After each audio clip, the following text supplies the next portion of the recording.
ఒకటి బోడముండ హైడ్రా అని తెచ్చిపెట్టింది. దానికి ఆ హైడ్రాకు ఆ పిసిసి ప్రెసిడెంట్ అని ఉంటాడు ఆయన, కాంగ్రెస్ కమిటీ అధ్యక్షుడు, ఆయన నిజామాబాద్లో పోయి చెప్తుండు, హైదరాబాద్లో హైడ్రా, నిజామాబాద్ కూడా తెత్తాం బిడ్డ, నిజామాబాద్లో నిడ్రా, రేపు జగిత్యాలలో కూడా జిడ్రా అంటాడు. ఇక అది ఏం కావాలి? మొత్తం పేదల కొంపలన్నీ కూల్చుడేనా? కేసీఆర్ రాజ్యానికి వచ్చినప్పుడు 3.5 లక్షల మందికి పేదలు ఎక్కడ ఉన్నారో అక్కడనే పట్టాలు ఇచ్చినాం.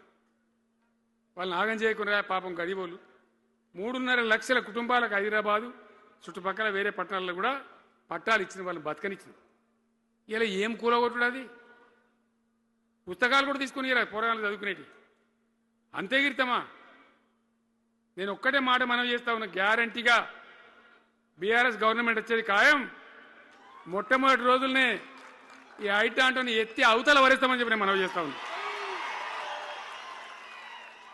తీసేయన్నా దాన్ని, హైడ్రాని తీసేయనన్నా? పక్క మాటనా?